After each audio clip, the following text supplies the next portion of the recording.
أستغفر الله رب البرايا أستغفر الله من الخطايا. السلام عليكم ورحمة الله وبركاته. الحمد لله رب العالمين وبه نستعين على أمور الدنيا والدين. أشهد أن لا إله إلا الله وحده لا شريك له وأشهد أن محمدا عبده ورسوله. اللهم صل وسلم على سيدنا محمد وعلى آله وأصحابه الكرام والتابعين والتابع التابعين لهم بإحسان إلى يوم الدين. رب اشرح لي صدري ويسر لي أمري واحلل عقدة من لساني يفقهوا قولي. رب يسر ولا تعسر رب يسر ولا تعسر ya Karim.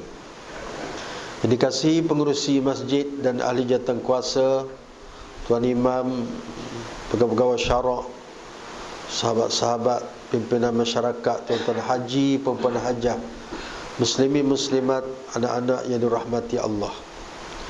Pertama-tamanya kita memanjatkan syukur kehadrat Allah Subhanahu Wa Taala kerana terpilih untuk hadir solat berjamaah subuh yang disebut oleh Nabi sallallahu alaihi wasallam, man shalla subha fi jama'atin fa ka'annama qama al-laila kullah. Sesiapa yang bersolat subuh berjamaah, maka seolah-olah dia bersolat sepanjang malam. Nabi memberikan motivasi kepada solat subuh kerana pada zaman Nabi dua solat yang dicuaikan oleh golongan munafik, iaitu solat subuh dan isyak. Manakala solat-solat lain mereka datang, tetapi bila tiba solat subuh mereka menjangkakan Nabi tidak dapat mengetahui kalau mereka tidak hadir. Kerana penentu di antara mukmin dan kufur dan munafik pada zaman tersebut ialah kehadiran solat berjamaah. Walaupun begitu Nabi tetap mengetahui kerana Allah memberitahunya. Dan Nabi pernah menyebut, lau ya'lamun nas ma fil atamati was subuh la atauhuma walau habwa. Kalaulah manusia mengetahui tentang kelebihan yang Allah sediakan pada solat isyak dan subuh berjamaah, nescaya mereka sanggup mendatangi kedua-dua solat tersebut walaupun dalam keadaan merangkak sekalipun. Kalau orang tahu kelebihan isyak dan subuh berjamaah yang Allah Ta'ala sediakan pahalanya dan ganjarannya, maka kalau merangkak pun sanggup datang. Sebab itulah zaman Nabi dahulu biasa kalau dilihat orang-orang tua yang dipapah oleh anak-anak cucunya, tapi mereka tetap menghadiri solat berjamaah. Dan kita bagi lelaki khususnya, solat jemaah ini mesti dimasukkan dalam jadual hidup kita yang tidak boleh sekali-kali dicuaikan.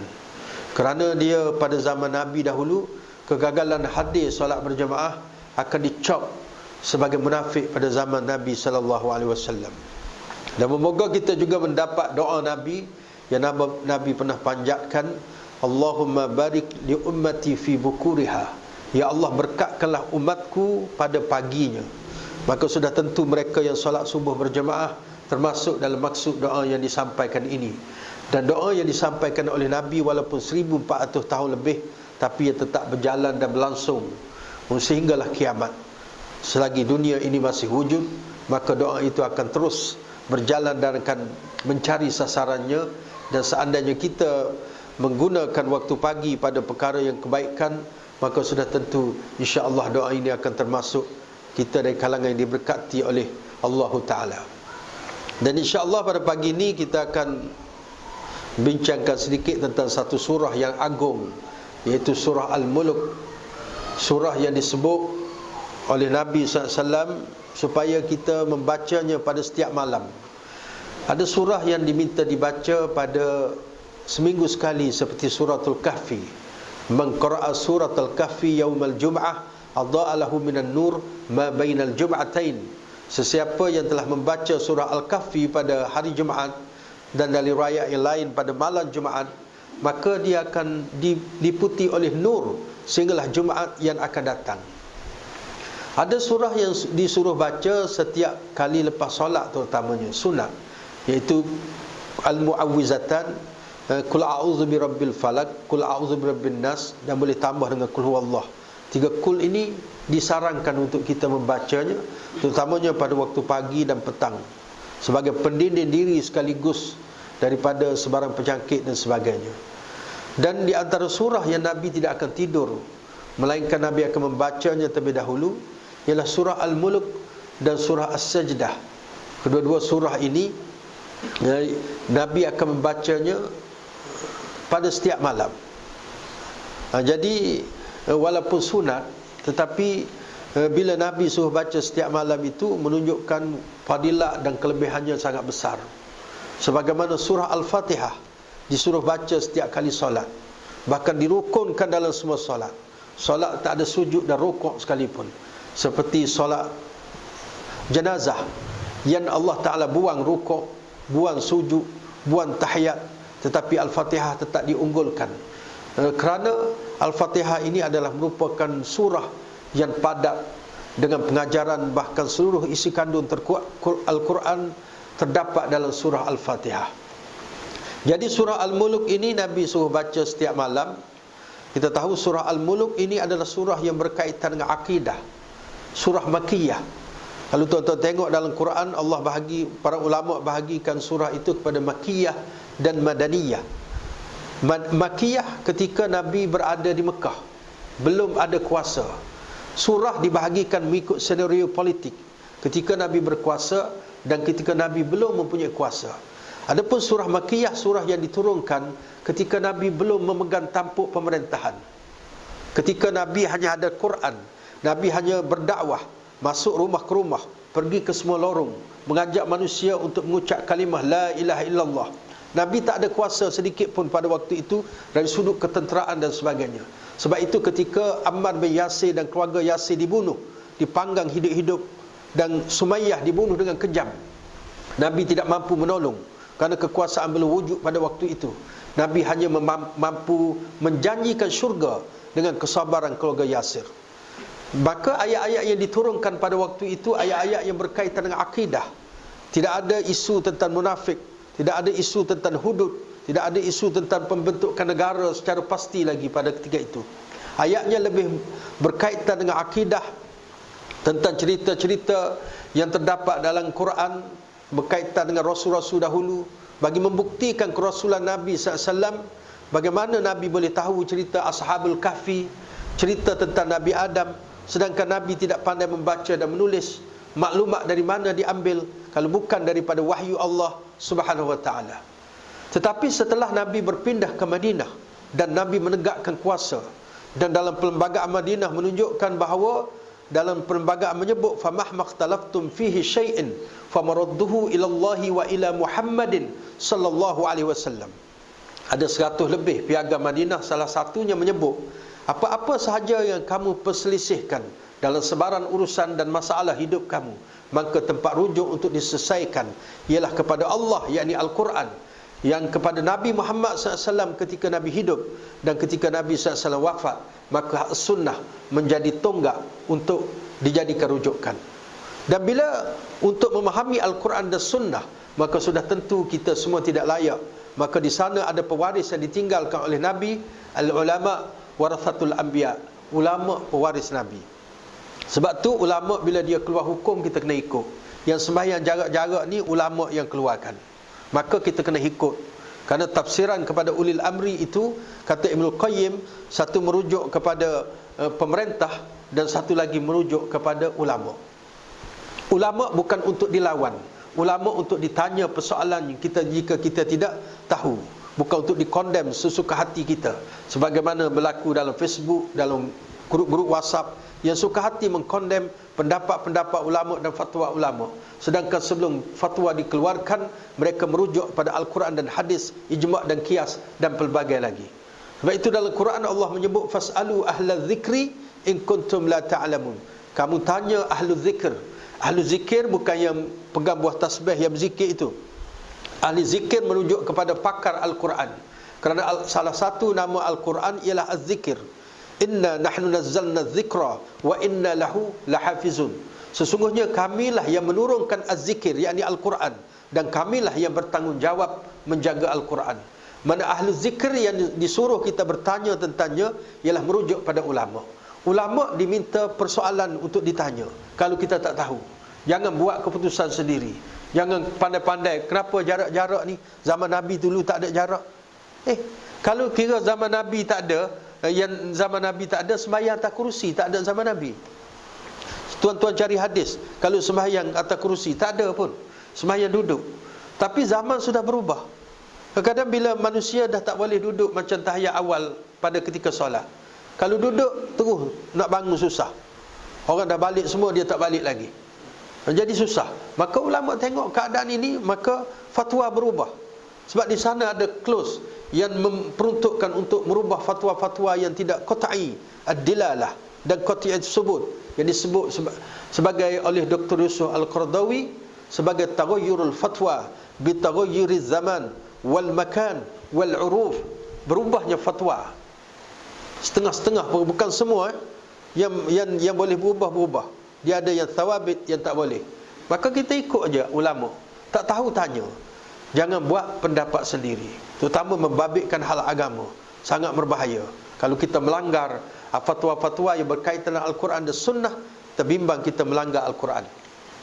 Jadi surah Al-Muluk ini adalah merupakan surah Makkiyah, surah yang diturunkan sebelum Nabi memegang kuasa politik di Madinah. Dan bila di Madinah, Nabi sudah berkuasa dan menjadi pemerintah.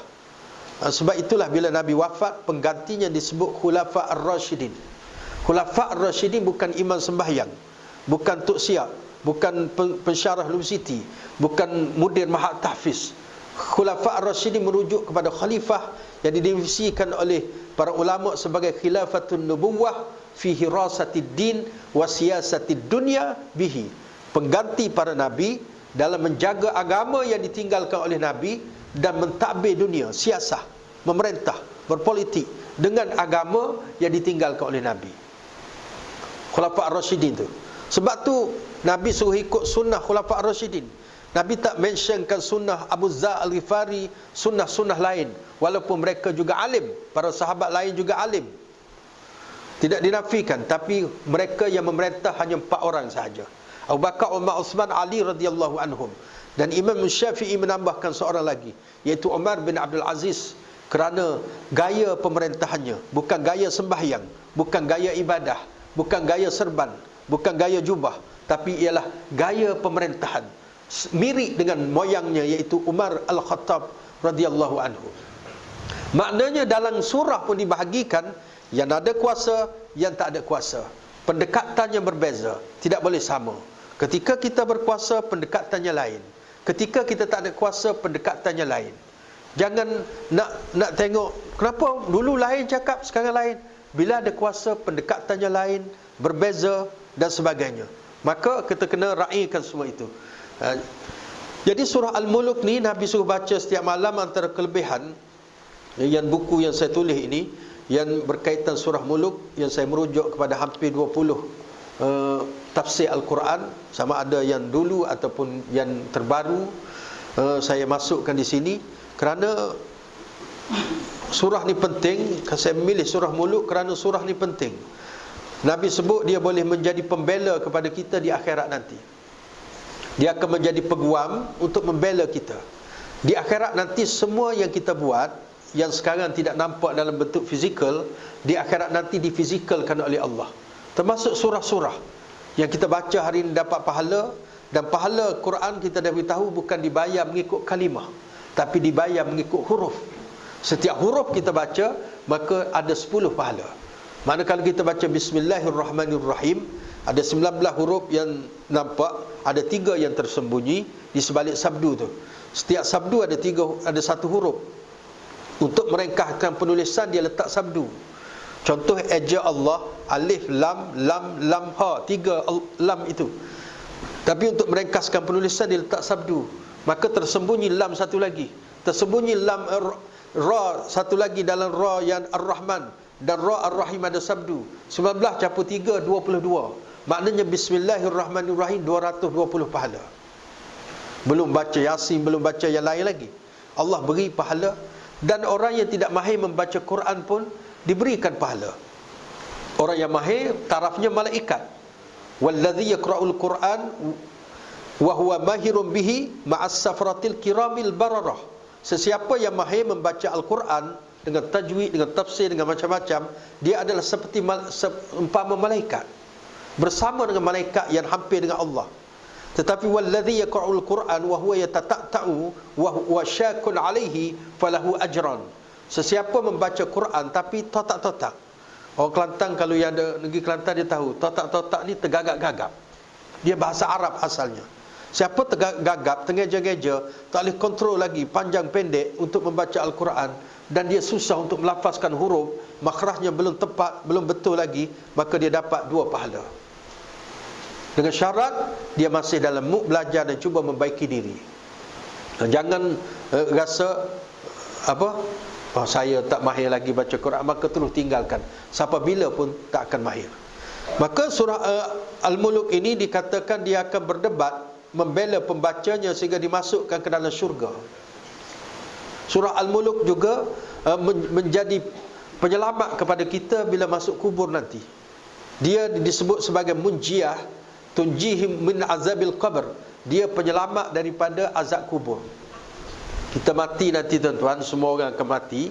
Dan bila malam pertama di kubur itu, bahkan ketika orang meninggalkan 7 langkah, akan datang malaikat Munkar dan Nakir yang akan bertanya soalan. Dan soalan yang ditanya semuanya soalan basic berkaitan akidah. Tak ada soalan ibadah. Dia tak tanya lebay kau semayang ke dulu, ada puasa cukup, tak tanya. Marrabbuka, siapa Rabb kamu? Tuhan tanya soalan akidah. Bahkan soalan akidah yang sangat simple dan asas, yang kalau kita fikir logik, budak tadika pun boleh jawab. Tapi profesor, imam masjid, penceramah, semuanya akan ditanya soalan ini. Marrabbuk, makna Tuhan, siapakah Tuhan yang Rabbuka kamu, yang mentadbir, yang menguruh, mencipta kamu. Dia tak tanya man ilahuka, siapa Tuhan yang kamu sembah. Kerana pada hari ini ramai manusia menyembah Tuhan, tetapi dalam segi pengurusan, mengiktiraf Tuhan pentadbir alam untuk dirujuk dalam seluruh urusan, kadang-kadang mereka tidak mahu merujuk kepada Allah. Buat undang-undang sendiri dan sebagainya. Mereka tidak mahu mengiktiraf Allah tu Rabbul Alamin. Sedangkan dalam Fatihah kita ulang 17 kali sehari, Alhamdulillah Rabbil Alamin. Segala puji bagi Allah Rabb Al-Alamin. Maka untuk tally dengan apa yang kita ucapkan dalam Fatihah, maka soalan dalam kubur yang pertama juga Marrabbuka. Dan pada masa itu bukan akademik yang menjawab, bukan hafalan yang menjawab. Tak payah nak berlatih lah. Orang tua dulu ingat dia berlatih suami isteri kadang-kadang sebulan sekali. Okey, jadi mayat saya jadi muka nakir. Marrabbuka, bini menjawab Allah Rabbi. Selamat. Yang jawab besok bukan akademik, bukan hafalan, bukan sijil, bukan apa-apa, tapi yang menjawab ialah amalan. Kalau di dunia tidak mengiktiraf Tuhan sebagai pentadbir seluruh alam, maka tidak akan mampu menjawab walaupun dihafal. Sebab itu ditanya soalan yang basic seperti ini, bukan berkehendakkan akademik yang menjawab hafalan, tetapi amalan kita semasa di dunia ini. Surah Tabarakallazi, Tuhan mulakan dengan Tabarakallazi. Saya tak akan tafsirkan 30 ayat panjang, sebab saya tulis pun lebih kurang 200 muka surat lebih. Dan Tabarakallazi, Tabaraka makna maha berkat Allah, menunjukkan kesempurnaan Allah. Allah mula dengan Tabaraka makna maha sempurna, maha berkat Allah. Supaya bila kita tahu Tuhan sempurna, apa-apa yang Tuhan nak beritahu nanti, kita akan terima. Kerana Allah maha berkat, maha sempurna. Apa-apa sahaja yang kita buat mengikut cara Tuhan, di sana ada berkat. Contoh, tuan-tuan datang solat subuh, kemudian tuan-tuan dengar kuliah. Mungkin kuliah itu ustaz menceritakan tentang kelebihan bersedekah, maka tuan-tuan bersedekah. Dan di antara terapi kepada sedekah ialah boleh menyembuhkan penyakit. Dan mungkin penyakit tuan-tuan sembuh dengan sebab sedekah itu.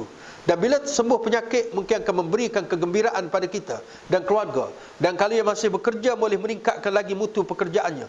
Dan akan melahirkan pelbagai lagi keberkatan-keberkatan yang tidak bertepi. Dia punya itu, dengan sebab satu keberkatan yang dibuat, dia akan melahirkan keberkatan-keberkatan yang lain. Macam juga dosa. Buat satu dosa, dia akan mencambahkan dosa-dosa yang lain. Ini juga bahaya. Maka Tabaraka maknanya Tuhan yang maha berkat, yang maha tinggi, maha agung mengatasi segala makhluknya. Sifat ini hanya layak untuk disandarkan pada Allah, kerana pemilik keberkatan hanya Allah. Nabi kenapa berkat? Allah beri berkat. Kenapa Mekah jadi berkat? Kerana Allah beri berkat. Kenapa air Zam-Zam antara air yang berkat? Allah beri berkat. Dan kita dalam hidup ni, kita nak cari keberkatan, bukan nak cari banyak ataupun sedikit. Kalau banyak tak berkat, tak guna tuan-tuan. Umur 70-80 tahun tapi tak berkat, dia tak akan melahirkan kebaikan daripada umur itu. Bahkan Nabi sebut yang paling celaka manusia ini yang umurnya panjang tapi amalnya teruk. Ayyun nasi khair ya Rasulullah? Siapakah manusia terbaik wahai Rasulullah? Man tala umruhu wa hasuna amaluhu. Yang terbaik amal, yang panjang umur, yang amalnya juga baik. Tapi siapa yang paling celaka, paling jahat? Man tala umruhu wa sa'a amaluhu. Siapa yang paling panjang umur tapi celaka, dia buruk, rosak dan juga jahat kehidupannya, amalannya. Makin tua makin menjadi serabut manusia kerana hidup dia. Makin panjang umur makin olah dia buat banyak. Orang jadi tak tenang, masyarakat tak tenang. Ada je dia perancangan dia nak buat untuk menghuru-harakan perpaduan negara dan sebagainya. Yang macam ni manusia paling celaka di sisi Allah, kerana kehidupannya tak ada berkat walaupun umurnya panjang. Berkat bukan pada banyak, bukan pada itu. Kalau kerana pada banyak, ramai orang yang miskin tapi dia mampu melahirkan anak-anak yang berjaya, kerana dia memberikan keberkatan pada rezekinya. Imam Nawawi umur 43 tahun sahaja meninggal dunia, tetapi hadis 40 yang ditulis oleh beliau pada masa ketika percetakan belum wujud sampai ke masjid surau seluruh dunia, bahkan dibaca. Kitab Al-Azkar yang ditulis oleh Imam Nawawi bukan satu-satunya kitab yang menghimpunkan zikir, tetapi para ulama menyatakan tentang kitab Imam Nawawi ini Bi'ad-Dar Washtar Bi'ad-Dar, jualah rumah kamu, washtar al-azkar, dan berilah al-azkar. Jual rumah, beli kitab azkar. Dulu kitab mahal tuan-tuan. Memang ada betul ulama yang jual rumah untuk beli kitab. Hari ni kitab al-azkar mungkin RM70 yang tebal tu, dengan terjemahan sekali. Tidak tak perlu jual rumah. Kadang-kadang kita makan kedai kan, makan ikan bakau, kalau 3-4 orang makan, kalau RM70 kita heran, kenapa murah sangat? Kita panggil pula pelayan, betul ke murah RM70? Betul tuan, sebab hari ni birthday saya punya toke, dia diskaun. Kita murah. Tetapi kadang-kadang untuk manfaat, untuk kitab, untuk buku, kadang-kadang kita rasa mahal. Kita rasa mahal. Sedangkan inilah yang memberkatkan kehidupan kita. Barangkali suatu kalimah yang kita baca boleh memberikan kebaikan sepanjang hidup kita. Satu hadis yang kita dengar boleh menyelamatkan kita sepanjang masa. Al-Qa'nabi, seorang ulama hadis, waktu dahulu dia samseng. Dia sangat samseng, budak muda yang jenis, kalau sekarang minum air ketul macam-macam tu. Satu hari dia tengok orang berkerumun bila Asy-Syu'bah, seorang ulama hadis datang. Maka orang berkerumun. Dulu kitab tidak ada. Bila ulama hadis, mereka akan datang jumpa, mereka akan baca hadis di depan khalayak, dan orang akan menulis hadis tersebut. Tidak ada kitab yang dijual pada waktu tu. Hadis disalin daripada pengumpul-pengumpul hadis. Maka bila Syu'bah datang, orang berkerumun. Maka Qa'nabi tanya, siapa ni? Dia kata, kamu tak kenal kan ulama? Dia mana ada kenal, masjid pun tak pernah datang, majlis ilmu tak pernah pergi. Budak muda samseng. Lalu bila dia, orang dah bersurai sikit, dia pergi kepada Syu'bah. Dia kata, orang tua, berikan aku hadis. Kau beri pada orang lain kat aku, kenapa tak beri? Dengan kurang hajau, tak ada beri salam, tak ada apa. Maka ulama ni tengok atas bawah budak ni kurang hajau. Dia pun keluarkan pisau, letak kat perut. Kalau kamu tak nak beri hadiah, aku akan tikam kamu. Maka ulama tu pun terpaksa lah. Lalu dia baca hadis dengan sanad yang penuh. Dulu hadis dibaca dengan sanad yang penuh. Qala Rasulullah sallallahu alaihi wasallam, "Idza lam tastahyi fasna' ma syi'ta." Kalau kamu tidak malu, kamu buatlah apa kamu nak buat. Al-Qa'nabi rasa hadis ni terpukul dan terkena pada diri dia. Seolah-olah Syu'bah ni baca hadis ni nak sindir dia. Perangai tak malu, dengan ulama pun tak hormat, dengan orang tua pun tak hormat. Lalu pisaunya jatuh daripada tangan dan dia pulang terus. Dia pun kemaskan, saya nak pergi menuntut ilmu dengan Imam Malik. Kerana pada waktu tu antara ulama yang terunggul dalam bidang hadis ialah Imam Malik. Dia segan nak ambil hadis dengan Syu'bah sebab dia ada kurang hajau. Dia pun pergi. Kalau kawan-kawan saya datang, mak layanlah elok-elok, saya nak pergi dah. Lalu dia pergi. Akhirnya 4 tahun dia belajar dengan Imam Malik. Dia pun kembali semula setelah menjadi para ulama hadis, untuk mengambil hadis pula daripada Syu'bah, dengan sanad daripada Syu'bah. dan bila dia sampai ke kampungnya, Syu'bah telah meninggal dunia. Itulah satu-satunya hadis yang bersanad, yang bersambung sanad dengan Syu'bah yang dia dengar, dan itulah hadis yang telah mengubah seluruh hidupnya setelah dia mendengar satu hadis. Sebab tu majlis-majlis ilmu bila kita datang, bukan kita tahu semua. Dan kadang-kadang ada yang kita tahu yang diucapkan oleh penceramah, tetapi dia akan memberikan ingatan balik kepada kita dan mengukuhkan pegangan kita semula setelah kita mendengar tersebut. Lalu Al-Qa'nabi menjadi ulama hadis selepas itu. Mungkin mereka yang membaca kitab Al-Qa'nabi mesti hairan dan tertanya-tanya, kenapa satu hadis sahaja yang diambil oleh Qa'nabi daripada Syu'bah, sedangkan dia hidup sezaman dengan Syu'bah dan bahkan senegeri dengan Syu'bah, bahkan sekampung dengan Syu'bah, tapi kerana sebelum ini dia tidak mempeduli kepada hadis, dan hadis yang dengar pun itulah hadis yang pertama dan terakhir daripada Syu'bah yang terkenal itu. Sebab itu keberkatan daripada sesuatu itu akan melahirkan kebaikan-kebaikan yang lain dan merubah hidup. Imam Nawawi, seorang yang meninggal dalam usia 43 tahun, kalau bekerja belum penceng lagi. Tapi cuba kita tengok keberkatan yang ditinggalkan oleh Imam Nawawi. Siapa yang tak kenal hadis 40? Siapa yang tak pernah dengar nama kitab Riyadhus Salihin? Bahkan dulu saya ingat ada drama buat nama Riyadhus Salihin. Kau hajau, drama Riyadhus Salihin. Maknanya terkenalnya. Bah kitab Al-Majmu' dirujuk oleh para ulama. Sahih Muslim yang ditulis, yang mensyarahkan kitab Iman Muslim, bukanlah yang paling detail syarahannya. Mungkin syarahan yang dibuat oleh orang lain detail, tetapi yang menjadi panutan, yang menjadi kesukaan para ulama untuk dijadikan rujukan ialah sahih yang ditulis oleh Imam Nawawi kerana keberkatan. Sebab tu dalam hidup ini bukan mencari banyak sahaja, tetapi mencari keberkatan dalam kehidupan kita. Bila kita dapat suatu berkat, dia akan bercambah kepada kebaikan yang lain. Kebaikan yang lain. Sebab tu dalam Islam dia membicarakan berkat. Orang lain tak bicara. Izam-izam lain tak ada. Sebutlah, dia akan tengok banyak ke sikit, untung dan rugi. Dia tak ada berkat. Islam tengok berkat. Tengok ulama-ulama kita tak kenal pun dia jauh tak mana-mana. Imam Al-Ghazali, kenapa orang pengkalan balak pun boleh dengar nama Imam Ghazali? Kerana keberkatan ilmu, keberkatan hidup dan keberkatan apa yang disampaikan. Sedangkan tokoh-tokoh yang kaya pada zaman Ghazali, tak ada siapa pun tahu. Siapa tokoh koprak pada zaman Ghazali? Siapa tokoh koprak pada zaman Al-Bukhari? Bahkan siapa pemerintah yang menjadi sultan pada zaman Imam Al-Bukhari? Tak ada orang kenal pun. Tapi kenapa Al-Bukhari dikenal? Kitabnya diterjemahkan, hadisnya diterjemahkan. Dan baru ni kerajaan kita di bawah Dr. Zul telah menterjemahkan Sahih Al-Bukhari. Dan untuk melihat terjemahan itu tepat atau tidak dan membuat proses semakan terakhir, bawa kepada Miftahul Ulum di Petaling, Seri Petaling.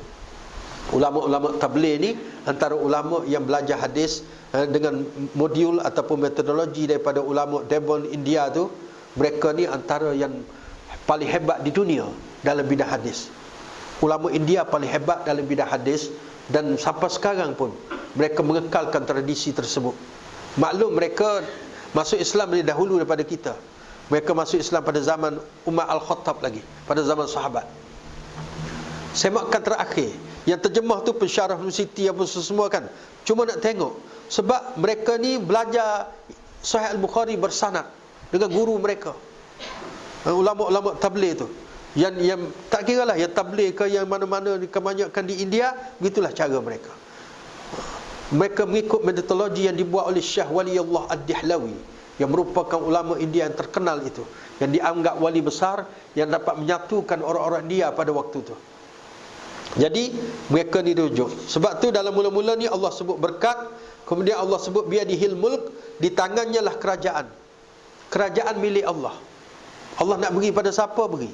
Kadang-kadang beri sekejap aja, tak sampai 2 tahun pun habis. Itu Allah beri. Kalau Allah nak cabut, cabut.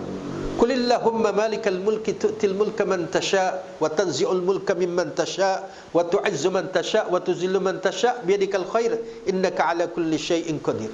Allah boleh beri kerajaan pada siapa dia kehendaki. Allah boleh cabut kerajaan pada siapa dia kehendaki.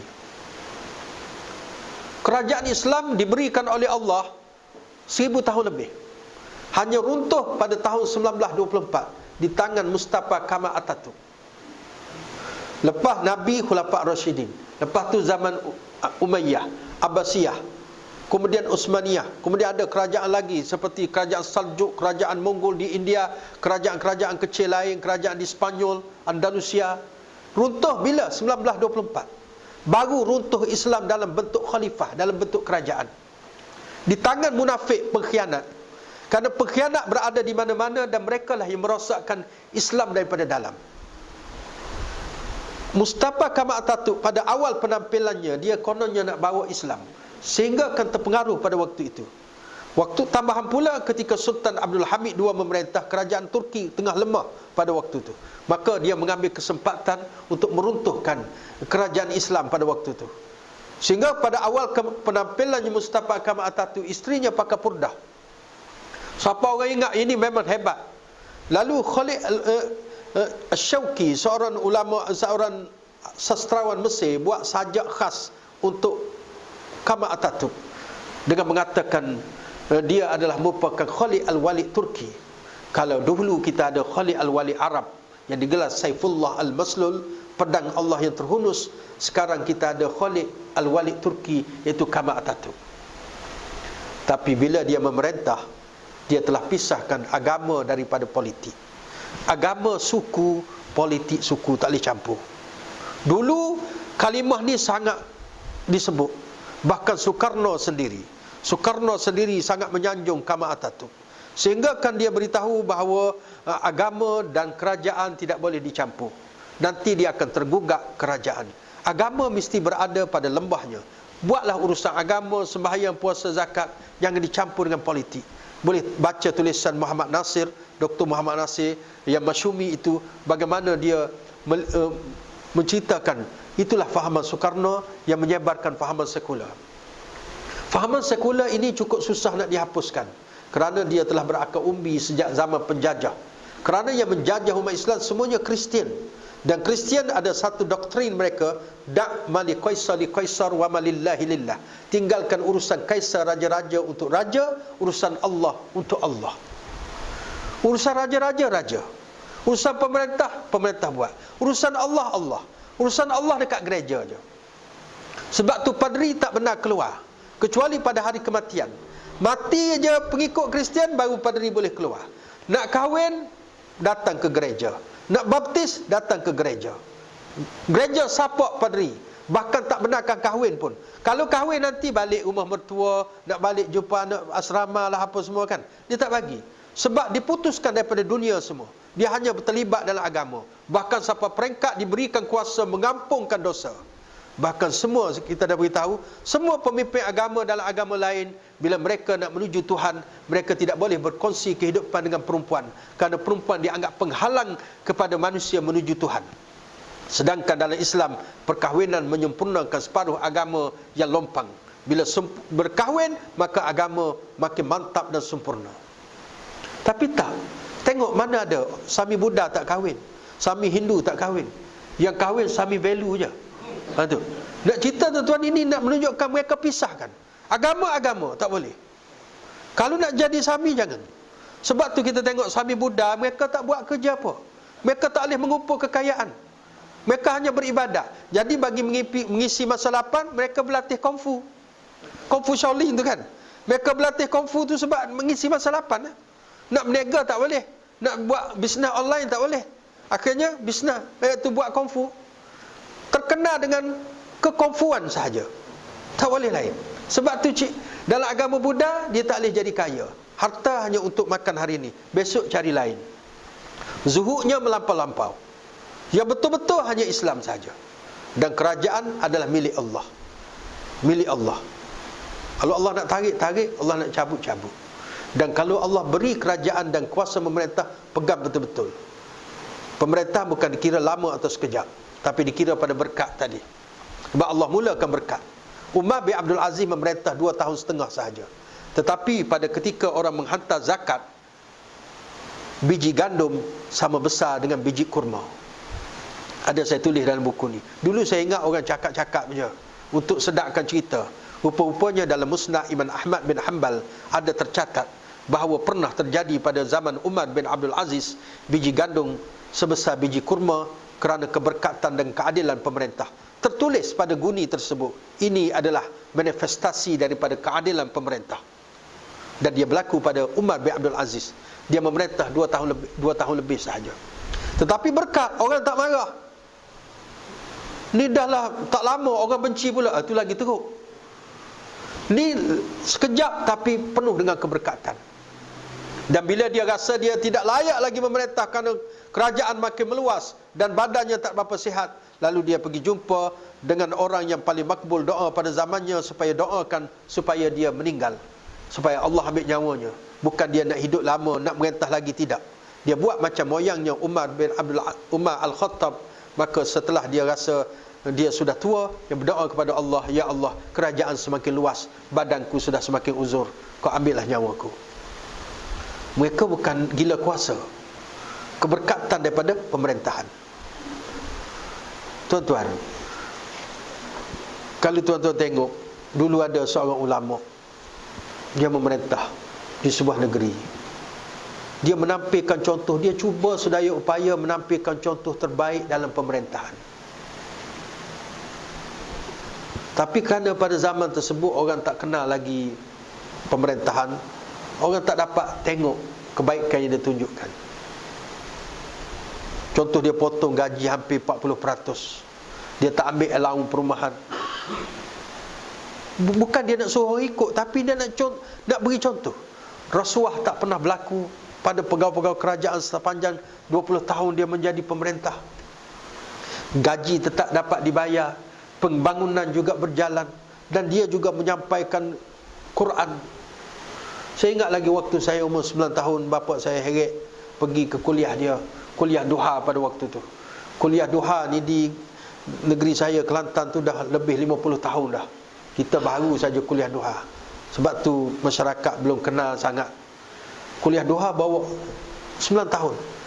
Bawa, kita tak suka, tak minat lah. Hari cuti, hari Jumaat, kita nak main buah guli, nak main apa, tiba-tiba kena heret. Pukul 9 kena pergi kuliah. Waktu saya dah bekerja, dah umur 40-an, dah apa semua, saya balik. Ulama yang samalah yang masih mengajar Quran. Cuma dulu dia mengajar atas kelab, atas tempat yang sangat sempit dengan orang bersesak-sesak. Tapi bila dia memegang kuasa, dia boleh mengajar di kawasan 8, polis pun datang jaga apa semua. Kuasa yang digunakan untuk Islam, dan dia tidak pernah berubah, dan jati dirinya tetap kekal, kerana dia tahu bahawa keberkatan boleh diraih dengan ketaatan kepada Allah, bukannya dengan jawatan semata-mata, bukannya dengan pangkat dan kuasa. Untung orang ada kuasa, tuan-tuan. Kalau dia masa dia ada kuasa, dia gunakan untuk Islam, dan orang teruskan apa yang dia itu, maka dia dapat pahala sampai bila-bila. Man sanna sunnatan hasanatan falahu ajruha wa ajru ma amila biha ila yaumil qiyamah. Siapa yang tunjuk satu sunnah yang baik, maka dia dapat pahala, dan pahala orang yang mengikutnya sampai hari kiamat. Dan ayat terakhir, tempat tu kalau tuan-tuan berminat, boleh tuan-tuan dapatkan buku ni. Baca surah Al-Muluk, mungkin tengok satu tafsir satu malam. Jangan baca terus, macam tu dia jadi sesak fikiran kita. Baca sikit-sikit. Sebab buku ni ditulis masa PKP, tengah stres juga ni. Jadi tuan-tuan, lepas tu Tuhan sebut allazi khalaqal mauta wal hayata liyabluwakum ayyukum ahsanu amala wa huwal azizul ghafur. Allah yang menciptakan kehidupan dan kematian. Kematian dan kehidupan adalah makhluk. Sebab tu saya bawa hadis dalam ni, bagaimana di akhirat nanti Allah jelmakan mati ini seperti seekor kibas, kemudian akan disembelih. Allah panggil ahli neraka sekejap, Allah panggil ahli syurga, kamu kenal tak ini? Mereka masih kenal lagi, ini kematian. Aura kematian masih lagi terasa. Ahli-ahli neraka pun, kami kenal, inilah kematian. Yang menyebabkan mereka menjadi ahli neraka, penyebabnya kematian. Maka hari ini, lalu malaikat pun sembelih. Selepas kematian disembelih, tak ada lagi orang yang mati. Yang masuk syurga tak mati sampai bila-bila. Yang masuk neraka tak mati sampai bila-bila. Tak mati sampai bila-bila. Dia akan sembelih. Sebab khalaqal mauta, Allah menjadikan mati. Mati adalah makhluk. Makhluk akan binasa, maka dia sembelih. sembelih kematian, maka tak ada lagi orang mati. Dan apa tujuan Allah jadi kematian dan kehidupan? Allah sebut mati dahulu, kerana agenda selepas mati lagi besar. Kita duduk kat dunia 60, 70, 80 tahun, 90 jarang dah, 100 lagi kurang. Umur umat Nabi antara 60, 70 je tuan-tuan. A'maru ummati ma baina 60 wa 70 wa kulluhum man yajuzu zalik. Umur umatku antara 60, 70 tahun, yang lebih daripada tu hanya sedikit. Ada tapi tak ramai. 70 tahun sedikit saja, yang lebih pada tu. Sebab tu kalau kita berada pada umur tersebut, jangan lagi menoleh ke belakang. Kita jangan lagi berkira untuk buat amal. Nak datang masjid, nak belajar, nak apa, jangan berkira lagi. Nak sedekah, nak infak. Kerana kita sudah berada pada landasan yang paling kritikal. Ibarat kata ulama berada di medan perang. Orang berada di medan perang, dia tak boleh beri alasan lagi. Tak boleh nak cakap peluru tak bawa, senjata tinggal kat rumah, tak payah cakap. Sekarang kita sudah berada di medan, cakap tidak memberi kesan apa-apa pun. Begitu juga orang berada dalam situasi tersebut. Jangan cakap lagi saya sakit lutut, saya apa. Kalau betul-betul uzur, buat cara uzur, buat ibadah cara uzur. Jangan cakap lagi cucu datang apa semua, itu bukan alasan lagi dah. Sebab kena fokus, kena fokus. Dan Allah jadikan kematian dan kehidupan liyabluwakum ayyukum ahsanu amala, bagi menguji siapa yang terbaik amalan, bukan terbanyak amalan. Bukan Tuhan nak test siapa paling banyak, tapi siapa paling baik. Apa paling baik? Fudail bin Iyad kata, yang paling baik ialah kerana Allah dan menepati Rasulullah sallallahu alaihi wasallam. Kerana Allah ikut Nabi, kerana Allah ikut Nabi, itu terbaik. Itu amalan tu yang nak dikira. Sama ada kita buat kerana Allah ataupun kita ikut Nabi. Kalau tidak ikut Nabi, reject. Sebab agama ni bukan boleh dengan fikiran. Lau kana ad-dini bir-ra'yi lakana batinul khuffi afdalu bil masah. Kata Sayyidina Ali, kalau agama boleh ditanggapi dengan akal semata-mata, nescaya menyapu khuf, yakni menyapu stoking kulit. Ketika kita pakai khuf itu mesti di bawah, sebab kita pijaknya bawah. Patut guna air untuk sapu bawah, tapi Nabi suruh sapu atas. Kenapa sapu atas? Tak tahu. Kadang-kadang kita boleh fikir logik, kadang-kadang tidak boleh. Sama ada boleh atau kita tidak boleh mencari hikmah pada suatu perkara, kita tetap kena ikut. Kerana tugas kita mesti mengikut apa yang disampaikan oleh Rasulullah, bukannya mencari hikmah baru nak ikut. Sahabat Nabi tak tahu pun kenapa guna air tanah pada zaman Nabi itu 7 sekali air tanah, 6 kali air bersih. Sahabat tak tahu pun apa dia punya hikmah. Sehinggalah bila Dr. Jerman buat kajian bahawa kerana dalam tanah itu ada sejenis bakteria yang kalau dia diaktifkan dengan air, dia akan merembeskan sejenis enzim, dan enzim dia itu boleh mematikan virus yang terdapat pada anjing dan babi, sedangkan virus tersebut tidak mampu dibunuh walaupun dengan menggunakan sabun Dettol yang membunuh 99.9% kuman sekalipun. Itu sabun yang paling power tu. Sekok je kuman tak mampus. Yang kuman duduk kat babi itulah. Tapi dengan tanah semua mati. Sahabat tak tahu pun kajian ini, tapi mereka sami'na wa ata'na. Soal jumpa hikmah tak jumpa hikmah, itu cerita lain. Itu cerita lain.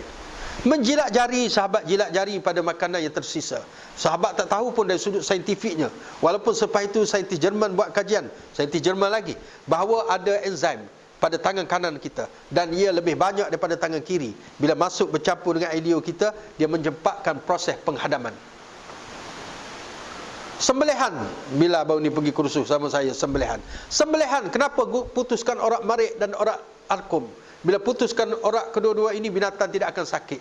Binatang menggelupur bukan kerana sakit, tapi kerana oksigen tidak sampai ke otak, menyebabkan renjatan pada anggota badan dia. Sakit tidak sekali-kali. Bahkan mereka akan pingsan dan mati dalam iman begitu. Tak ada sakit apa pun. Berbanding dengan cara-cara pembunuhan binatang yang lain dengan elektrik dan sebagainya. Maka tujuan Allah buat hidup dan mati ialah untuk cek, untuk test siapa terbaik amalan, bukan terbanyak amalan. Kadang-kadang banyak tidak sebenarnya baik, kadang-kadang sikit itu terbaik. Allah pernah mensyurgakan seorang lelaki yang membuang satu kayu yang melintang di jalan dengan niat untuk memudahkan orang. Maka Nabi tengok dalam Riyadhus Salihin disebut lelaki ini berguling-guling dalam syurga kegembiraan kerana dia masukkan dalam syurga kerana dia pernah buang suatu yang menghalang jalan pada waktu itu. Dan dia tidak sangka bahawa pada hari dia membuang kayu tersebut, itulah hari paling bertuah dalam hidupnya. Rupa-rupanya bukan qiyamul lail yang dia buat, bukannya tahajud yang dia buat, tapi membuang kayu tersebut. Tapi hadis ni jangan silap faham. Lepas ni tak datang masjid, dia pergi cari kayu belaka. Hadis ni nak beritahu jangan remehkan segala perbuatan kecil, kerana kita tidak tahu keredaan itu datang daripada mana. Kadang-kadang terbaik itu datang pada ini. Kalaulah kita membuang fahaman-fahaman sesak daripada pemikiran manusia, maka sudah tentu dia lebih baik daripada membuang hanya semata-mata kayu yang boleh mencederakan fizikal. Mencederakan fizikal akan berakhir dengan kematian, itu maksimum. Tetapi kerosakan yang masuk dalam pemikiran boleh menyebabkan kerosakan yang menjahanamkan sampai boleh kekal dalam neraka kalau rosak akidah selama-lamanya. Hari ini banyak sangat orang buat agama kadang-kadang ikut fikiran. Baru ni kita tengok pameran dekat Melaka, pameran serbang itulah kayu burung batu ababil. Orang burung ababil, dia batu ababil. Saya tengok ada ustaz yang tasawuf sikit ni, bila tengok pameran tu duduk jauh-jauh dengan batu ababil tu, takut kena dia punya aura tu. Siap baca ayat kursi ke pendinding apa. Padahal mana ada batu tu dikumpul? 1400 tahun lebih. Tak pernah kedengaran orang simpan batu tersebut. Dalam mana-mana kitab tak disebut. Tiba-tiba datang ke Melaka dengan Kelantan. Apa ni? Buat pameran macam ni. Ni yang terbaru pula buah tasbih apa? Dulu kayu kokar. Berapa ramai ada orang percaya kayu kokar dulu. Pergi ke Mekah beli kayu kokar. Sebab buah tasbih kayu kokar ni power kononnya. Padahal bila dibuat kajian oleh seorang pensyarah daripada negeri Terengganu, tidak wujud pun pokok yang bernama kayu kokar. Yang ada hanyalah Coca-Cola sahaja. Kayu kokar tak ada. Itu pokok pen yang keras dibuat tasbih.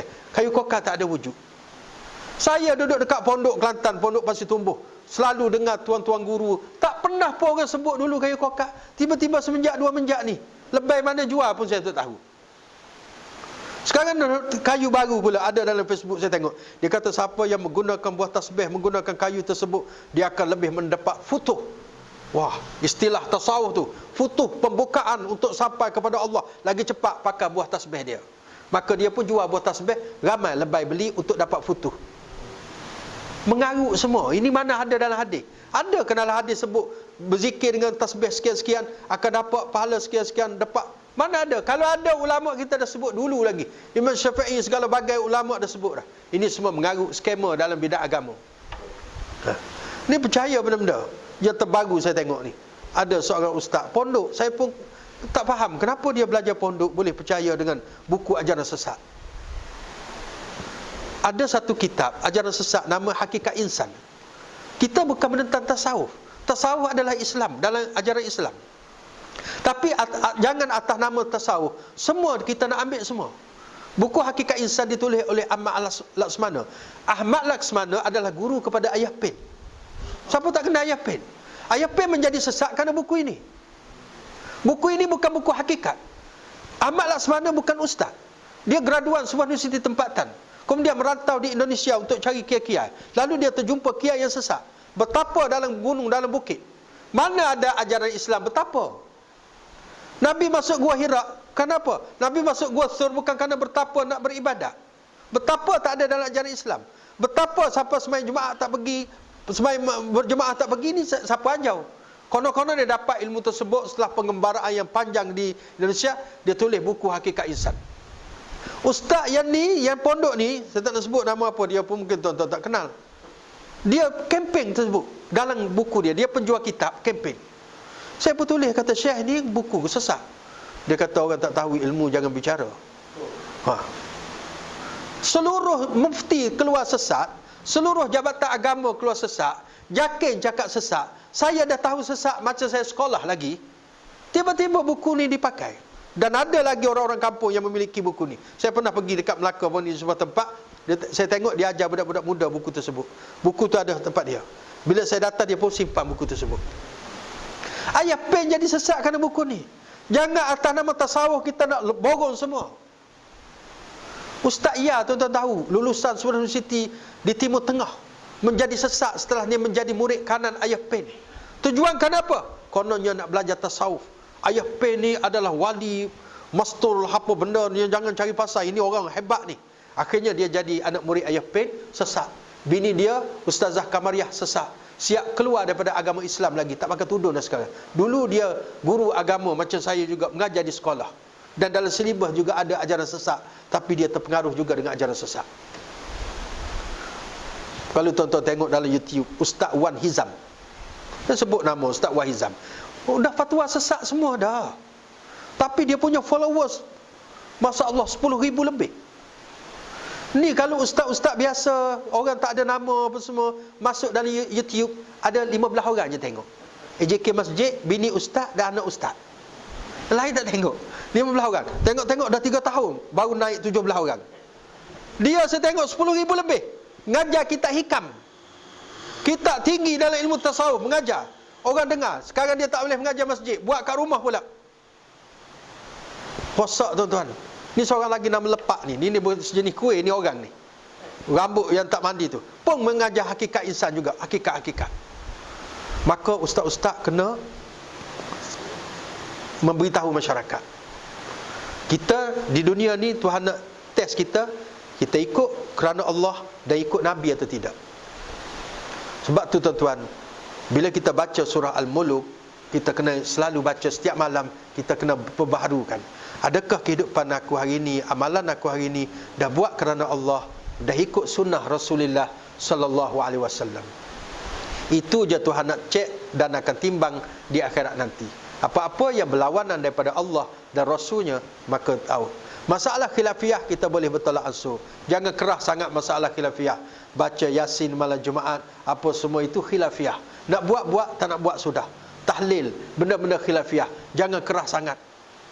Jangan keras sangat. Ini tak boleh. Tak ada. Itu ada pendalilan daripada sudut-sudut tertentu. Yasin contohnya ada dalil Nabi sebut baca Yasin tiap malam pada waktu malam. Kemudian Bazar menyebut bahawa Nabi kata, aku suka kalau surah Yasin dekat dengan hati umatku. Maka ulama nak suruh dekat ke surah Yasin, dia buat malam Jumaat. Tambahan surah Yasin juga adalah surah Makkiyah yang syarat dengan akidah, supaya manusia yang baru memeluk Islam faham akidah. Tapi silap kita baca surah Yasin, kita minum air Yasin, tapi kadang-kadang tak faham surah Yasin. Itu kita punya silap, bukan ulama punya silap. Ulama punya letakkan asas betul supaya kita mendekati surah Yasin, memahami perjuangan surah Yasin. Wal Qur'anil Hakim, demi Quran yang bijaksana. Tiba-tiba kita lawan Quran, sedangkan kita baca Yasin. Ini kita telah melawan Quran sendiri. Bila orang sebut hukum Quran, ini tak boleh buat dah ustaz, ini zaman dah maju, tak boleh buat. Sedangkan baca Wal Qur'anil Hakim, Quran paling bijaksana hukumnya. Sebab tak faham. Itu kena kefahaman lah, bukan salah ulama yang menyuruh baca tu. Maka yang sikit-sikit jangan keras. Orang nak buat-buat, tak nak buat sudah. Tahlil nak buat-buat, tak nak buat sudah. Saya kampung saya Terentan tak buat tahlil. Orang meninggal tak buat tahlil. Tak ada masalah lah. Saya pergi tempat lain, orang suruh pimpin tahlil, saya pimpin je. Sebab tahlil baca ayat Quran. Majtama'a qaumun fi baitin min buyutillah yatluna kitaballahi wa tadarrasunahu bainahum illa ghasyiyatuhumur rahmah, dan bagai-bagai lagi. Boleh berkumpul untuk baca Quran. Baca Quran. Dan ulama buat tu ada sebab-sebab dia. Ada sebab-sebab. Yang remeh-temeh, yang sikit-sikit punya hal, jangan keras sangat. Ustaz-ustaz jangan keras sangat. Kalau ustaz tu ada pandangan sendiri, boleh. Tapi jangan memaksa orang untuk ikut pandangan kita. Jangan. Terutama bila sudah berakal umbi. Cuma kita beri penjelasan dan menambah baik. Kalau orang sudah baca Yasin, kita tambah dengan surah Al-Kahfi. Tuan-tuan, kalau tak larat baca surah Al-Kahfi dekat masjid, balik karan, jangan lupa baca di rumah masing-masing. Kalau tak larat baca siang hari. Jangan kita putuskan Yasin, orang yang buat ini bid'ah tak boleh baca. Itu kita menjadi terlampau keras. Sedangkan benda tu masih lagi dalam ruang lingkup khilaf. Macam kata ulama, khilaf ni benda ibarat kemuncuk. Kalau kita main bola dulu di padang yang banyak kemuncuk, kita punya target nak sumbat gol, bukan nak cabut kemuncuk. Jangan tengah-tengah main bola bersila cabut kemuncuk. Bola tak peduli. Kita main bola dulu, tendang musuh, lepas bising penamat kemuncuk, kita settle lah. Bincanglah mana yang lebih kuat dalilnya, mana lebih apa semua, bincang. Jangan taksub, jangan tutup pintu perbincangan. Jangan persisihan dan perbezaan pendapat sedikit kita tutup terus, kita sekat terus. Tak boleh juga. Kerana manusia belajar macam-macam dah, guru macam-macam. Kita tidak boleh satukan pendapat manusia. Cuma kita tolong menolong dalam perkara yang kita sepakati, dan kita bertolak ansur dalam perkara yang kita persisihkan. Nata'awanu fi mattafaqna alaihi wa ya'zuru ba'duna ba'dan fi makhtalafna fihi. Kita tolong menolong dalam perkara yang kita sepakati, dan kita bertolak ansur dalam perkara yang kita persisihkan. Sikit-sikit punya hal jangan menyebabkan kita bergaduh, tak bertegur sapa dan sebagainya. Di Indonesia ada Muhammadiyah, ada Nahdlatul Ulama. Kalau berpecah yang ni tuan-tuan, hancur Indonesia. Cuma kita pandai masuk dan tengok masyarakat, mana perkara yang penting kita buat. Tengok fiqhul aulawiyat. Kita duduk ni terakhir ni, kita jadi imam tuan-tuan. Imam semua kita belakang ni mazhab Syafi'i. Kita bacalah Bismillahirrahmanirrahim. Jangan Alhamdulillahirabbil alamin terus. Ni mazhab Syafi'i semua ni. Syekh Sudais daripada Madinah, daripada Mekah, jadi imam dekat masjid wilayah ketika hari Jumaat. Dia baca Bismillahirrahmanirrahim. Kita baru imam kampung, dah tak baca bismillah. Awak belajar memanglah, tetapi kita kena ingat kita duduk dalam masyarakat apa. Imam Syafi'i bila dia pergi ke tempat Imam Abu Hanifah anak murid, orang suruh dia jadi imam subuh, dia tak baca kunut. Sedangkan dialah yang memfatwakan kunut sunat. Mazhab lain tak tuan-tuan. Pergi ke India, Hanafi tak ada kunut. Pergi ke Mesir kalau mazhab Syafi'i yang tempat adalah kunut. Pergi ke Mekah tak ada kunut. Kerana mazhab Hanbali tak ada kunut. Imam Syafi'i pergi tengok anak murid Abu Hanifah, dia pun tak buang kunut. Anak murid Abu Hanifah tanya, kenapa tuan tak baca kunut, sedangkan tuan yang fatwakan kunut tu sunat abad dan sebagainya. Dia kata, aku hormat tuan punya kubur ni. Imam Abu Hanifah dah meninggal lama. Pada hari kelahiran Imam Syafi'i, Abu Hanifah meninggal dunia. Tapi aku hormat tuan punya kubur ni. Aku datang tempat dia, aku hormat ilmu dia, aku hormat pendapat dia. Dia tinggalkan pendapatnya sendiri. Sebab tu perbezaan pendapat tak boleh dielakkan. Tapi bagaimana kita mengurus perbezaan itu? Jangan sampai perpecahan yang lebih besar berlaku untuk kita menegakkan pendapat kita. Kita bimbang, kita nak tegakkan satu bangunan, kita runtuhkan bangunan-bangunan yang lain. Dia tidak akan memberikan apa-apa manfaat. Jangan kita nak untung 100, kita rugi 1000. Jadi semoga kita dapat manfaat. Tuan-tuan, siapa yang berhajat boleh ambil lah. InsyaAllah kalau tak bawa duit lagi, ambil. Dan insyaAllah saya bawa pendapat yang muqtadil dalam kitab ni, antara salaf dan khalaf saya raikan supaya masyarakat, bagi saya dah mengajar lama, 20 tahun lebih di Melaka ni, tak ada satu buku pun ditulis. Sekurang-kurangnya dapat saya tinggalkan pada orang-orang, anak-anak murid, anak keluarga saya sendiri. Dan kitab ini bukan terbaik, sebab saya bukan tafsir, saya merujukkan pendapat ulama, kecuali ada sedikit-sedikit ayat saya buat sendiri. Segala kelemahan yang ada saya dah cakap dalam mukadimahnya.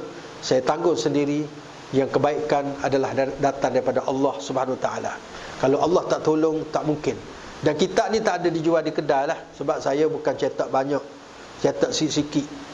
Sebab tu kos dia agak mahal. Harga cetak RM18. Dan saya ambil RM12.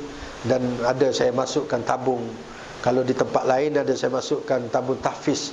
Tempat saya jadi penasihat di Tasik Alai, di Segamak tu, ada pondok warga emah dan tahfiz. Jadi kalau tuan-tuan berhajat boleh beli, jadikan bacaan. Kalau tak nak baca jangan beli, sebab buku ni ditulis untuk dibaca. Walaupun sikit-sikit, kurang-kurangnya 1 ayat 1 malam, dia ada 30 ayat, sebulan habis. Jangan beli 5 tahun tak habis-habis lagi. Itu bukan baca tu. Tu kadang-kadang banyak dah beli buku, tapi elok je dekat rak tu kan, tersusun rapi. Itu bukan baca tu. Tu. Dan beli buku tak merugikan. Boleh beri pada anak-anak. Dan saya sekarang tengah tulis satu buku lagi berkaitan dengan penyakit ain. Satu penyakit yang orang Melayu sangat tak tahu, tapi dia berbahaya sampai peringkat boleh membunuh, boleh mengubah tabiat manusia.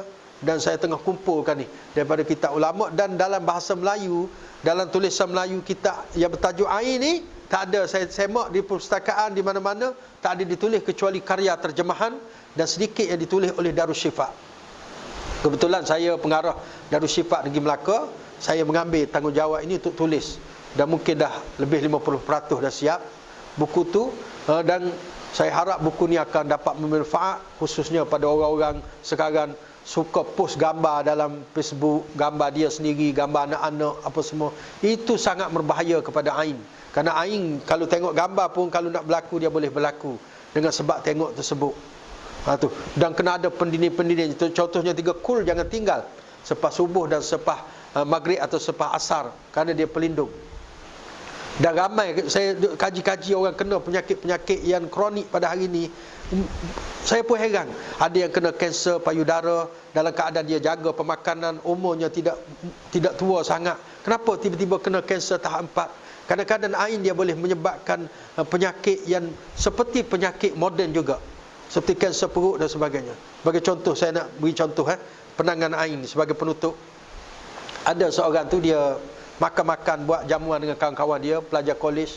Kemudian dia makanlah iris daging apa semua, makan nampak banyak sikit lah. Kawan dia macam bergurau je, dia kata kau ni macam pengisar. Kejap-kejap habis. Orang pun gelak lah dengan ramai ketawa. Lepas tu dia habis jamuan tu, dia sakit perut, dia muntah-muntah tersedak, sampai dia dibawa ke hospital, dan doktor detect dia ada ketumbuhan yang serius yang mesti dibuat pembedahan segera. Lalu dibuatlah pembedahan segera, kemudian buang ketumbuhan tersebut. Dia duduk hospital lebih kurang sebulan, maka dia dibenarkan keluar. Dia sampai saja di pintu gerbang hospital, keluarga dia dah nak itu kan, nak tunggu apa semua nak ambil, tiba-tiba dia sakit perut balik dan terpaksa pergi semula ke hospital, dan doktor scan, rupanya ketumbuhan itu telah jadi balik sama dengan yang dulu. Lalu dia buat pembedahan kali kedua. Sebulan pula dia di hospital. Dan selepas dia nak pulang, perkara ketiga terjadi, dia sakit lagi dan ketumbuhan itu datang lagi, dan doktor sudah surrender. Dia kata kami tak dapat buat pembedahan kerana dia sudah bahaya kronik yang amat sangat, kalau buat mungkin menyebabkan nyawa melayang. Lalu dia pergi berjumpa dengan perawat Dr. Abdullah Sadhan, seorang ulama daripada Saudi. Kemudian dia tanya, sebab tengok pelik, nampak macam penyakit biasa.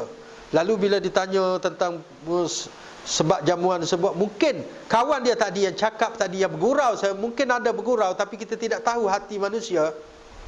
Maka panggil kawan tersebut.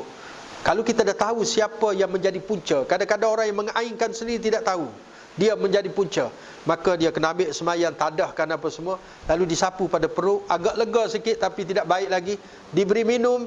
Bila diberi minum, sakit kat perut dia mula mereda dan akhirnya hilang terus. Dan bila dia di-scan ke hospital, doktor kata ketumbuhan itu sudah hilang. Dan kadang-kadang ain boleh berlaku daripada keluarga sendiri. Seorang bapa bawa anaknya, dia kendung anak dia. Anak dia sudah lumpuh, stroke, kena dekat 2 tahun lebih. Mana hospital yang baik, orang cakap dia pergi, tapi tak ada doktor yang mampu merawat. Ini semua dengan izin Allah. Lalu dia pergi, dekat tu ustaz tu baca-baca, dia kata mungkin kena ain.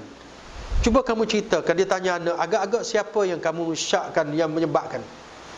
Maka anak dia kata, mungkin bapa dia sendiri. Kerana pada masa seorang tetamu datang, anak dia layan dengan bagus, maka bapa dia muji melambung-lambung anak dia tanpa menyebut Masya Allah, Barakallah, tak sebut nama Allah. Kaulah harapan keluarga, kaulah hebat begini-gini. Lepas tu anak dia melumpuh betul. Maka kata ustaz tersebut, mungkin awak sendiri menyebabkan air. Mula-mula bapa dia tak percaya. Saya dah habis duit banyak, takkan saya penyebabnya? Ya, mungkin. Kamu pergi ambil air, minum air kopi, air teh, kemudian bekas air mulut dia tu pergi minum pada anak. Maka anak boleh menggerakkan tangan. Kemudian dia suruh mandi, kemudian suruh ambil air dan sebagainya, yang bekas dia siram anak dia. Akhirnya anak dia boleh berjalan, walaupun jatuh, kemudian bangun. Lepas tu boleh berjalan beberapa minit kemudian. Maka dia balik, tadi dia kendung anak dia dengan kain pelekat, dia balik dengan berpimpin tangan, anak dia sembuh dengan izin Allah Subhanahu Taala. Penyakit ni sudah banyak menular dalam masyarakat, tapi kerana dia ada macam penyakit zohir pun ada, yang zohir-zohir lah, tapi ada penyebab ain, kadang-kadang orang tak tahu. Jangan puji orang cucu ke apa ke kecuali dengan sebut Masya Allah, cucu nenek baik, Barakallah. Kena letakkan nama Allah. Walaupun ain tidak berlaku pada semua orang, tidak berlaku pada semua pujian, tidak berlaku pada semua pandangan mata, tapi kita tidak tahu di mana dia berlaku. Dan dia boleh merubah sikap. Sebuah sekolah saya pergi, seorang budak memang terkena, dia dapat terbaik peringkat Johan kebangsaan orang Melaka. Dia kata selepas saya dapat Johan, perangai saya berubah Ustaz. Suka tengok video lucah. Sekolah agama ni, kemudian tak semayang tak apa. Saya kata mungkin kamu penyebab ain. Bila masyarakat sekolah puji, kita tak tahu yang puji mungkin ada deki ada apa, dia boleh merubah sikap. Dan dalam buku ni saya berikan dalil-dalil dari Quran, daripada hadis, daripada apa. Saya cuba kumpulkan untuk masyarakat, moga-moga terbaik. Tuan-tuan doakanlah saya sihat dapat nulis buku ni. Dan mungkin suatu hari nanti tuan-tuan akan sampai juga. Mungkin ni saya akan bawa buku ni ke Yadim ke untuk dia cetak kalau dia berminat, supaya dapat disampaikan lebih pada masyarakat. Kerana kalau saya jual sendiri hanya di masjid-masjid tempat saya kuliah ajalah, dan tempat-tempat yang saya pergi. Jadi itulah saja pada pagi ni. Moga-moga kita dapat manfaat bersama. Nanti saya serahkan buku kepada Ustaz Hilmi. Tuan-tuan boleh ambil lah. Kemudian nak bayar lepas ni tutup pulang lah, kalau tak bawa duit. Jadi itu saja kita tangguh dengan kafaratul majlis. Subhanakallahumma wa bihamdika asyhadu an la ilaha illa anta astaghfiruka wa atubu ilaik. Bismillahirrahmanirrahim. Wal asr innal insana lafi khusr lalladzina amanu wa amilus salihat wa tawasaw bil haqq tawasaw bis sabr. Boleh.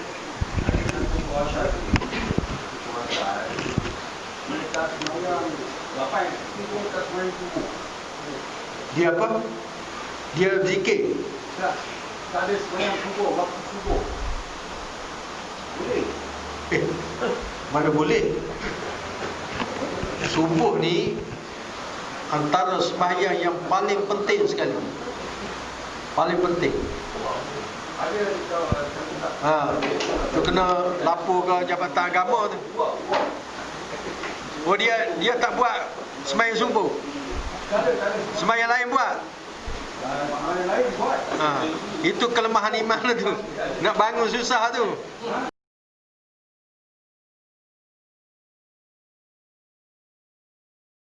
Astaghfirullah Rabbal baraya, astaghfirullah minal khataya.